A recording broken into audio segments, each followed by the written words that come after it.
రాష్ట్రంలో ఉన్న కూటమి ప్రభుత్వం యొక్క లక్షణం మాట్లాడితే దాడి చేస్తారు, బెదిరిస్తారు. సామాన్య ప్రజలు ఏమైనా ఇబ్బందుల్లో ఉంటే పట్టించుకోకపోగా ఒకవేళ పొరపాటున వాళ్ళు తెలుగుదేశం పార్టీ వాళ్ళు మిగతా వాళ్ళు కాకపోతే వాళ్ళు బెదిరిస్తారు. అది 100 అయినా 150 అయినా ఈ రాష్ట్ర వ్యాప్తంగా వేలాది మంది అయినా అసలుకి ఈ నియోజకవర్గంలో రంగయ్య గారు పాదయాత్ర మొదలుపెట్టిన తర్వాత మీరు చూడడం లేదో కానీ వాళ్ళు చాలా దూరం చూస్తుంటారు. చాలా దూరం నుంచి చూసే దాని భయంతో వచ్చి ఆపే ప్రయత్నం చేస్తారు. ఎట్లాగో జనాలు రానప్పుడు పార్టీ పేరుతో కొద్దిమంది ఏంటంటే నాకు అదే అడిగే రిసల్ట్ మీకు ఏమైనా ఉందా అని ఏ కార్యక్రమం మీద పోతా ఉన్నారు. ఆర్డీటీని కాపాడుకోవాలా, ఆర్డీటీని కాపాడుకోవడం అంటే ఎస్సీ ఎస్టీ బీసీ మైనారిటీలని ముఖ్యంగా అన్ని కులాల్లో పేదల్ని రైతుల్ని కాపాడుకోవాలి.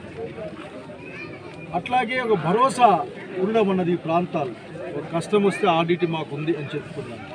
అది చదువుకైనా లేక గర్భవతుల ఆరోగ్యానికైనా లేక మామూలు ఆరోగ్యాలకైనా అట్లాగే దీర్ఘకాలిక రోగాలకైనా అంటే ఒక విధమైన దీన్ని మీరు చూడకుండా కేవలం రంగయ్య రేపు పొద్దున మిమ్మల్ని చుట్టి శ్రేస్తాడు అనే ఒక దాన్ని చూసే ప్రయత్నం తప్ప అసలు ఆ రోడ్డును చూసుకోవాలి కదా. విజయయాత్రలో విజయయాత్ర అదే మొన్న గారి పిలిపించాడు కదా, సాయంత్రం పూట పటాకులు కాల్చుకోండి, అవి కూడా కాలినట్లు లేవు, తాగుబోతు చూసుకుంటూ వచ్చినాను, అవి కూడా కాలినట్లు.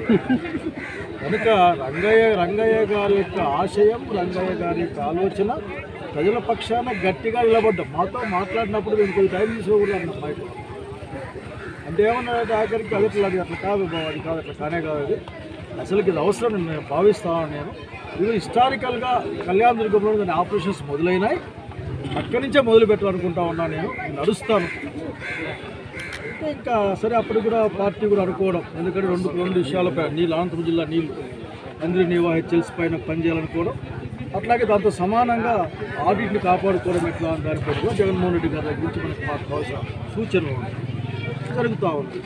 అడిగేది ఒకటి, అసలు మీరు ఏంటి మొన్న గారు అంటాడు వేరే ఊరికి పోంటాడు, ఇంకో గారు ఉంటాడు ఢిల్లీకి పోంటాడు, అది మీ పని కదా, మీకు ఓట్లు వేసినాం కదా, మీరు రైలు కూడా వేయించుకున్నారు. ఎన్నో మళ్ళీ రైలు ఎక్కిపోవచ్చు కదా ఢిల్లీ దగ్గర చల్లగా. మీ ఎంపీలకు టికెట్లు ఫ్రీ, ఎమ్మెల్యేలకు టికెట్లు కానీ మేము పెట్టిస్తాం రైల్లో. మళ్ళీ అది మళ్ళీ ఫ్లైట్ వెళ్తారేమో, రైల్లో పెట్టిస్తాం. పోయిరండి, ఏం చేస్తారు ఇక్కడ, చేసేకి ఏం బాగుంది మీకు ఇక్కడ, ఏమైనా పని చేస్తూ ఉంటాయి కదా.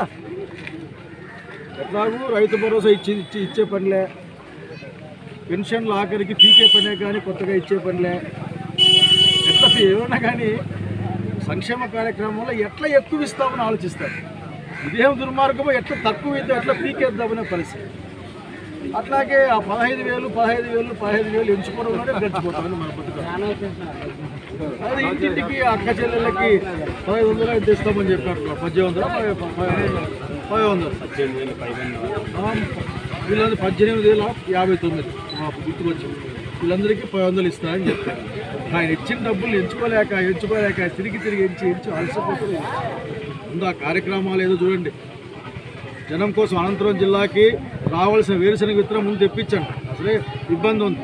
మీరు నాణ్యత కాపాడుతాం, ముందు ఇయ్యండి రా బాబా, అక్కడికి ఇచ్చేయండి ఆయన, అక్కడికి దేవుళ్ళ మీరు అవి ఇవ్వండి. అట్లాగే మా ఇళ్ళ దగ్గర పంచే బియ్యాన్ని తీసుకుని మీ ఇంటి దగ్గర పంచుతాం, మీ స్టోర్లో పంచుతామంటా ఉన్నారు. అదేందో చూడండి ఒకసారి. ఇవి కదా మీరు చూడాల్సింది, ఇవేం చూడకుండా రంగయ్య నడుచా అన్నాడు. దేనికోసం ఓట్లు అడుగుతాడు అనమాట పాపం. కనీసం జెండా కూడా చూసా, మా పార్టీ జెండాలు ఏమేమి చూసుకుంటూ వచ్చాయి. నా బండ్లో ఉన్నాయి జెండాలు వేసుకున్నాం కాబట్టి లేదంటారు. జాతీయ జెండా పట్టుకొని మా చామూరు బండ్లు అన్ని జాతీయ జెండాలు దాంట్లో ఉన్నాయి. ఏంటంటే చిన్న బుద్ధితో, తక్కువ బుద్ధితో ఆలోచించద్దండి. రంగయ్య పెద్ద మనసుతో, పెద్ద బుద్ధితో ఈ కార్యక్రమాన్ని ముందు ఎత్తుకున్నాడు. ఆఖరి చెప్తా ఉంటాడు, మీరు పేపర్ తేండి, ఆడుంటే ఆడ నేను అసన్యాసం చేసి వెళ్ళిపోయి దండం పెట్టుకొని పోతా. ఇంకా ఆయన విగ్రహం కోసం ఇస్తాడు అంటే ఆడ ఫోటో పెట్టించి ఆయన పక్క దండేసి పంపిస్తాను. చాలు రంగయ్య పోదాం పద, సాధించిన పద అంటే. అసలుకి వాళ్ళు పెద్ద హీరోలు ఉంటారు, ఒక సందర్భంలో హీరో పుడతారు. ఖబర్దారు మీ అందరూ చెప్తా ఉన్నా, వీళ్ళందరికీ కూడా ఆఖరికి వ్యతిరేకించే వాళ్ళకి రాజకీయాలు చూసాను చిన్న చిన్న బుర్రలన్నీ మీవి, ఈ బుర్రంతా రాజకీయమే. చూడాల్సింది రంగయ్య లాంటి ఒక సామాన్య ఈడీ కావచ్చు, ఇంకేమైనా ఉద్యోగం కావచ్చు, వెరీ కామన్ ఒక కామన్ మ్యాన్ అనే అతను తన వాళ్ళ కోసం తనదైన ఈ ప్రాంతం, తనది అనుకున్న ఈ ప్రాంతంలో ఆడిట్ని కాపాడుకుందామని తిరుగుతూ ఉంటే అసలు మీరందరూ రోడ్డు మీదకి వచ్చి రంగయ్య గారిని ఆహ్వానించి హారతిచ్చి మేము నీతో ఉన్న 14 అడుగులు వేసి పంపించే ఒక గొప్పతనం మీ దగ్గర లేకపోవచ్చు. కానీ రోడ్లలో అడ్డం ఎందుకు పడుకుంటారు, పురుగు పుట్రా ఉంటాయి, ఇళ్ళలో పోయి పడుకోమని చెప్పి కోరుకుంటూ 4-5 రోజులు తెప్పిస్తామని చెప్పారట. ఇప్పటికీ 2 రోజులు అయిపోయినాయి. అందరూ ఇడే ఉన్నారు. బహుశా హైటెక్ కదా ఏమన్నా వస్తారో తెలియదు. వస్తే సంతోషమే, ఏం బాగా దిగులు లేదు. సేవ్ ఆర్డిటీ అనే ఒక మహత్తర కార్యక్రమాన్ని పాదయాత్ర రూపంలో తీసుకోవడం జరిగింది. దీనికి పెద్ద ఎత్తున జిల్లా ప్రజల ఆమోదం లభిస్తూ ఉంది, చూస్తూ ఉన్నారు. నాకు ఏమనిపిస్తూ ఉంది అంటే ఇది ప్రజలే రక్షించుకోవాలా, పేద ప్రజలే రక్షించుకోవాలా. ఇది ఒక రాజకీయ ఉద్యమం కాదు, ఇది ప్రజలకు సంబంధించింది. ఎలక్షన్లు ఎప్పుడో ఉన్నాయి, ఈరోజు లేవు ఎలక్షన్లు. మీకు అందరికీ తెలుసు, 4 సంవత్సరాల తర్వాత ఉన్నాయి. కానీ ఆర్డిటీ లాంటి సంస్థను పోగొట్టుకుంటే తిరిగి తెచ్చుకోలేమని నేను తెలియజేస్తున్నా. నా ముందున్న 2 పదే వినిపిస్తున్న ప్రశ్నలు ఏంటంటే అక్కడ మాట్లాడతాను. రాజకీయాల కోసమే చేస్తున్నాను పాదయాత్ర అనేది తప్పు. ఈ ప్రాంతం కోసమే చేస్తున్నాము, ఈ పేద ప్రజల కోసమే చేస్తున్నాము. రెండో మాట ఏమనిపిస్తుందంటే కళ్యాణదుర్గంలోనే ఎందుకు చేయాలా, ఆర్డిటీ అనేది అంతటా ఉంది కదా, అనంతపురం నుంచి ఎందుకు చేయలేదు అనే మాట మాట్లాడుతున్నారు. దానికి నా సమాధానం ఏమిటంటే, ప్రశ్నకి నేను చదువుకున్నాను దానికి సంబంధించి, ఆర్డిటీకి సంబంధించి. అర్థం ఏమిటంటే గొంచితాండ అనే ఒక చిన్న గిరిజన గ్రామం నుంచి ఎందుకు ప్రారంభించామంటే 1975లో ఏరియా ఆపరేషన్స్ స్టార్ట్ చేసినప్పుడు, 69 నుంచి వాళ్ళు ఈ జిల్లాలో ఉన్నారు. 75లో స్టార్ట్ చేసినప్పుడు ఆర్డిటీ సంస్థ తరఫున డచ్ దేశస్థుడైన కిసే అనే మహానుభావుడు అక్కడ గొంచితాండ నుంచి ఇది ప్రారంభించాడు. కరెక్ట్గా 50 సంవత్సరాల తర్వాత 75 నుంచి 25 దీనికి ఇబ్బంది వచ్చింది. 50 సంవత్సరాలు అవుత ముందుకు చూస్తే ఎప్పుడు 60 సంవత్సరాల్లో ఆర్డిటీ సంస్థకు ఎప్పుడూ రాని ఇబ్బంది ఈ ప్రభుత్వానికి ఎందుకు తీసుకొచ్చింది ఈ ప్రభుత్వం ఈ ఇబ్బందిని? దీనికి ఒక లైసెన్స్ లాంటిది, ఒక లైసెన్స్ రెన్యువల్ లాంటిది, మన క్రాప్ లోన్ రెన్యువల్ లాంటిది. క్రాప్ లోన్ కన్నా మనం రెన్యువల్ చేయాలంటే వడ్డీ అనే కట్టాలా, దీనికి అది కూడా లేదు. డ్రైవింగ్ లైసెన్స్ కన్నా పోయి రావాలా, అది కూడా లేదు. కేవలం పేదలు సంబంధించింది, ఈ పేద ప్రాంతానికి సంబంధించింది. ఇక్కడ మనం ఎంతో నష్టం జరుగుతూ ఉంది. ఇది వాళ్ళు అర్థం చేసుకోవాలని ఇక్కడ నుంచి తీసుకురావడం జరిగింది.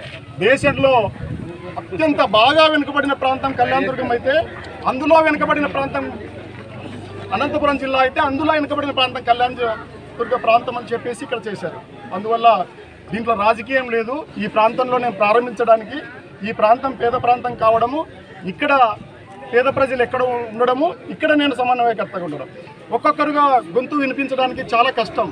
నేను ఈ స్థాయిలో ఉండి, అంటే దాదాపు ఇంత పెద్ద పార్టీలో ఉండి, రెండో పార్టీగా ఉండి 81 నాకే ఇంత కష్టంగా ఉంటే, పోలీస్ డిపార్ట్మెంట్ నుంచి కానీ అవతల పార్టీ నుంచి కానీ వస్తుంటే మామూలు వ్యక్తుల పరిస్థితి ఏంటి? మీకు ఎందుకు అధికారం ఇచ్చారు? మీకు ఎక్కువ సీట్లు ఎక్కువ ఓట్లు ఇచ్చింది ఈ ప్రాంతానికి, ఈ పేద ప్రజలకి, ఈ జిల్లాకి నష్టం చేయడానికి కాదు. మీరు లాభాలు ఎంతో కొంత లాభం చేయలేకపోయినా జరుగుతున్న నష్టాన్ని మీరు అడ్డుకోవాలని నేను తెలియజేస్తున్నా. మీరు అడ్డుకోలేకపోతే మీరు బీజేపీతో కలిసి కేంద్ర ప్రభుత్వంలో ఎందుకు భాగంగా ఉన్నారు? అంతేకాకుండా రాష్ట్ర ప్రభుత్వంలో బీజేపీ వచ్చి ఎందుకు భాగంగా ఉంది? మీరు అధికారాన్ని పంచుకోవడానికి మీకు వీలున్నప్పుడు బాధ్యతలను పంచుకోవడానికి, పేదల్ని బాగు చేయడానికి, ప్రాంతాన్ని బాగు చేయడానికి మీకు ఎందుకు ఏమి ఇబ్బంది వస్తుందని నేను తెలియజేస్తున్నాను. ఇక్కడ ఇంత బలంగా ఉన్నామంటే, మొన్న నేను ఎన్ని జెండాలు ఎత్తుకున్నాను, ఎన్ని జెండాలు ఉన్నా నా చుట్టూ, కానీ ఎజెండా మాత్రం ఆర్డిటీనే తెలియజేస్తున్నా, సేవ్ ఆర్డిటీనే తెలియజేస్తున్నా. జెండాల్లో జాతీయ జెండా ఎత్తుకొని ఉన్నాను కాబట్టి నన్ను తాకలేకపోయారు. నన్ను తాకాలంటే నన్ను భుజాల మీద జనాలు ఎత్తుకొని పోతుంటే మీరు ఎప్పుడు తాకగలరు? ఎంతమంది వస్తే తాకగలరు? జాతీయ జెండా కంటే నువ్వు ఎంత పవర్ఫుల్ ఉంటావు? నువ్వు నీకంటే అన్ని పార్టీల కంటే కూడా దేశభక్తి మాకు ఎక్కువనే ఉంది. అందుకే జాతీయ జెండా ఎత్తుకున్నాం. రెండో జెండాగా ఆర్డిటీ జెండా ఎత్తుకున్నాం. ఆర్డిటీ జెండా ఎక్కడి నుంచి అయినా 26,000 కిలోమీటర్లు వాళ్ళు ట్రక్కింగ్లో వచ్చారు, కార్లలో వచ్చారు ఇంత దూరము. అందుకనే నేను 200 ఎందుకు దాటుతున్నా అంటే, కనీసం 1% నడవాలి, కష్టపడాలి, చూపాలి అని. ఏదో ప్రచారం కోసము ఏదో వాళ్ళని ఇబ్బంది పెట్టడం కోసమే కాదు, ఈ పేద ప్రజలు ఇబ్బంది పడకుండా ఉండడం కోసం ఈ పని చేస్తూ ఉన్నా. రాజకీయాలను పక్కన పెట్టండి, కలిసి రండి, ఈ ప్రాంతాలకు ద్రోహం చేయకండి, మిమ్మల్ని చరిత్ర క్షమించదు. ఇక్కడ నా వయసు కంటే తక్కువ ఉన్న వాళ్ళందరూ కూడా ఆర్డిటి హాస్పిటల్లో బతికిన వాళ్ళే. ఎంత రైతులైనా కానీ కూడా ఏ కులం వాళ్ళైనా సహాయం తీసుకున్న వాళ్ళే. ఇప్పటికే చెప్పారు మా బావగారు కూడా, ఆల్రెడీ ఆర్డిటి సెట్ ఆగిపోయింది, హాస్పిటల్లో మూతపడే పరిస్థితి వచ్చింది, స్కూళ్ళు మూతపడే పరిస్థితి వచ్చింది. చరిత్ర క్షమించదు, కలిసి రండి. దేనికి రాజకీయాలు చేయాలా, దేనికి రాజకీయాలు చేయకూడదు అనేది మీరు గుర్తుపెట్టుకోండి. ఆపే శక్తి మీకు లేదు, ఎందుకంటే ప్రజల బలం వేరుంది. నాకేం పని ఉంది, మీకే పని ఉంది, మీరు చేస్తున్నారు ఇవన్నీ కూడా. మొన్న ఆపమన్నారు పాదయాత్రని, మళ్ళీ నేను కంటిన్యూ చేయమన్నారు. పోలీసులను పంపించారు. ఎక్కడా చెప్పండి, ఏం ఈ మారుమూల ప్రాంతంలో నేను పాదయాత్ర చేస్తూ ఉంటే ఏమి ఇబ్బంది ఉంది? నాకు రాసిచ్చిన కారణం ఏంటంటే తెలుగుదేశము, బీజేపీ, జనసేన దిగ్విజయ యాత్రలు జరుపుతాయంట ఈ రూట్లో. ఎప్పుడు దిగ్విజయ యాత్ర? మన మండలంలో మన దాంట్లో ఎంతమంది ముస్లిం సోదరులు ఉన్నారు? అంతగా బక్రీద్ పండుగ అట్లా వెళ్తే వాళ్ళు మంచి తయారు చేసి పెడతారు. మా ఇంట్లో కంటే కూడా బిర్యానీ బాగుంటుంది, వాళ్ళలో తినిపోతాం. అంతగా అయితే ఏం నష్టం ఉంది? అందువల్ల కులాలకు, మతాలకి, పార్టీలకి అతీతంగా మీరు కలిసి రండి. మా ఏమి ఆలోచన చేస్తున్నామో నేనెవరో ఆలోచన చేయకండి, నేనేం చెప్తున్నానని ఆలోచన చేయండి. వ్యక్తిగతంగా దిగకండి. మొన్ననే చెప్పాను, ఏదైనా నన్ను తిడితే ఏదో మీరు స్వీట్లు పెట్టినప్పుడు నాకు షుగర్ ఉండి ఎట్లా తినలేను, తిట్లు కూడా మీ దగ్గర మీ ఇంట్లోనే వదిలిపెట్టేస్తాను. తర్వాత మీరేం చేసుకుంటారో మీరు చేసుకోండి. నాకేం ఇబ్బంది లేదు. షుగర్తో పాటు అది కూడా ఉంది, ఆ పొగురు కూడా ఉంది, అక్కడే వదిలిపెట్టేసి రావడం. షుగర్ పొగురు రెండు ఉన్నాయి. అందువల్ల వేరే పని ఏం లేదు, సీరియస్గా తీసుకోండి. నేనైతే చెప్తున్నాను, మీరు ఏ క్షణం నాకు చూపిస్తారో రెన్యువల్ అయినట్టుగా ఫాదర్ ఫెర్రర్ గారి విగ్రహం ఎక్కడ ఎంత దగ్గరలో ఉందో అక్కడికి వెళ్ళిపోయి థ్యాంక్స్ చెప్పేసి నేను మా ఇంటికి వెళ్ళిపోతాను. Okay, thank you.